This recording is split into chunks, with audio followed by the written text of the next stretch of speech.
Okay, video number 2. So we are set up. We are up and running. We have our bypass cable installed, temporarily in this case, but it'll still work. It's time to have a go. So what we're going to do, key in, key to run. Not start, just run. That's all you need to have it as. There is no need to go any further than that at this particular point in time. Now, I have already prepared the OBD reader to my phone. So if this is the first time that you're using this one, what you probably need to do is go through your settings, go to your Bluetooth, pair to the OBD reader. It's just called usually like OBD Link MX or something like that, and then pair it so it actually reads it. From there, Alfaobd, this is it. This is the gold one. This is where you make all the changes and do what you need to do. So just very quickly, Alfaobd is an app. If you can't find it or you don't have it, now obviously I'm on Android, Play Store, Alfaobd, Alfaobd, and then you can download it. It's the one with the little Fiat car on it. That's the easiest way to find it. So there it is right there. One of the most common questions that I get asked is, do you have to pay for it? The answer is yes, but think of it this way. I think this cost me like $50, and I can do whatever the dealer can do from my phone whenever I want, and I can undo it as well. So, you know, add it up compared to like a diagnostic charge from a dealer or whatever, and it's pretty good value in a way. For Apple users, JScan. Now, I can't show it to you obviously because this is an Android phone, but the app is called J, as in the letter J, Scan, SCAN. It does all the same things that Alfaobd will do. However, JScan is VIN locked, i.e. you can only use it on one car at a time. With Alfaobd, you can use this on anything. So I could pair my reader, I could plug it into another RAM and another 10 if I wanted to. It'll work just fine. That's the difference. Anyway, we're up and running, our car's on, we're alive, we're going. We're going to click on Alfaobd. Now here is the first part. You'll see up here, it actually says I'm already connected to my OBD Link MX. So we're in front, that's good. If I didn't have that bit done, I'd have to go through Bluetooth and set it all up, yada, yada, yada. But I do, so I'm good. Here we go, RAM 1500, or here's all the different models that it will work with. Now, obviously, we don't get a lot of these in here, so I haven't tried all of them as such. RAM 1500, though, that's me. The other one that's common, though, you'll see DJ, so RAM 2500, 3500, they're both in there as well.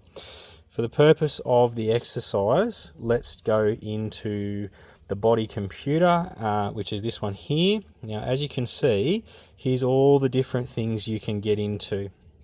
Now, not all of these will have options or things that you can actually change. Some will, some won't. But for the overwhelming majority of things that most of us are doing with Alfaobd, the body computer is the one that you want to get into. That's where you're going to get in and find things like, you know, the logos on the screen, or adjusting tank sizes and stuff like that. Turning the alarm on also happens with that as well. So, body computer, select control unit. Now look, with this one, you'll see there's a fair few different options. My car is a 22 build, but if I go my 2020 as an example and push connect, oh, I've lost my connection. Hang on a second, let's have a look here. Yep, we're good.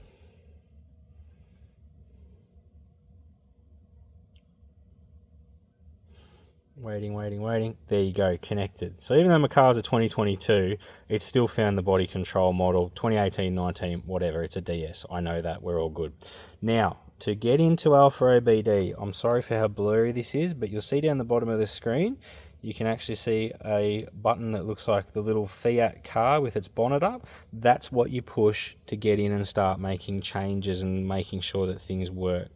So, just as an example, here are, again, all the different options and things like that that you can do. Now, again, not all of these are ones that either will work or that you really would work. You know, there's ones in there for snow plows and stuff like that. You're probably never going to use something like that.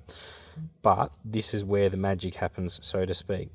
The other one So this one here, program tire size, that's a really common one to use. If you're up on 35s or something like that, you can do that. And update pressure thresholds, this is the one that you use to adjust the thresholds for your tire pressure sensors. So for guys that are doing beach driving or off-road driving and you want to let your pressure down to, I don't know, 15, 20, whatever it is, and you don't want the tire pressure sensors going nuts, that's where you do it. I have instructions for a lot of these processes that I will make available. If you need them, just ping me a message on Messenger or wherever, and I'll send them straight over to you. And the other most common one that you can use is car configuration change. So let's go into that and have a look. So once you go into one option up here, usually it will give you a sub option down here. So I'm in car configuration change, and here's all of these different settings, and I mean lots, like heaps, bazillions of them. Again, not all of these are going to be ones that you actually use, but for the ones that you do use, this is where you're going to find a lot of them. So just as an example, global windows up or global windows down.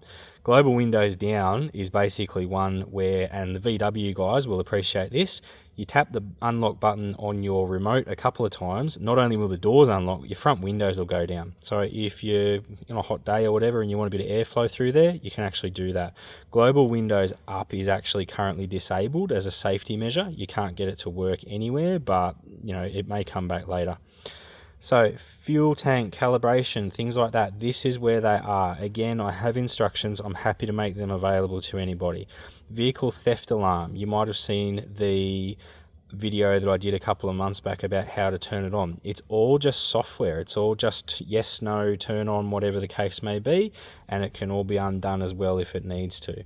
So you've got lots of things in here.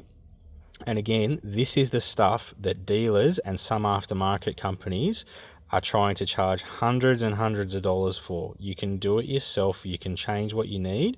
Obviously, the caveat is do it at your own risk and make sure you know what you're doing.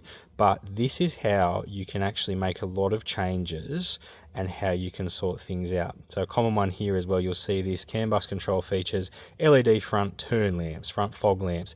If ever you've got a hyper flash issue where it like flickers too fast because it's LED or whatever, give that a try because it's a simple software change and it might fix it for you. There's lots in here that you can do. This will also do some of the functions that you can also do in your head unit. So you know how you can get in there and like turn the eco mode light off and all that sort of stuff? Some of those are also replicated in here as well. So it is a matter of knowing what it is that you're looking to change and how to do it, but this is how you get in and do it and go from there. Just for a laugh, I mean, there's all sorts of different ones that you can do here. You can change the vehicle brand. Vehicle is an SRT, is a bit of fun. You can make it splash up SRT on the screen when the stereo turns on and off and whatever. Look, I lasted about 30 seconds before the novelty wore off, but some people do it. Fuel capacity, again, same thing. If you're working with a long range tank or anything like that, there's a lot in here that you can do to set yourself up. So this is how you do it. I will go into specifics when I've got a little bit more time, but I just wanted to sort of take some of the myth away around what Alfaobd does and how it works and what it looks like. This is all just on my mobile phone, as you can see.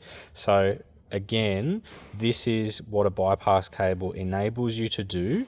The other really big benefit as well, if ever you've tried to read and clear fault codes without a bypass cable, you will be able to read it. You will not be able to clear it because you can't get through the factory security on the body computer to say, hey, turn that off. I don't need that code anymore. I haven't confirmed, but I think some of your high-end readers like ScanGauge and things like that might be able to get around it, but I haven't confirmed it myself. As I said though, for a couple of $100, you've got the cable here that's made to suit, you've got your OBD reader, download Alfaobd, and you're pretty well set. More videos to come when I've got a chance, but please do not hesitate to reach out or ping me a question, ask away. This is all about giving all of us as owners of these cars the ability to do what we want to do with them. It's not about making money or anything like that. It's about getting stuff organized so you can do whatever you need to do and working together and finding cool stuff out.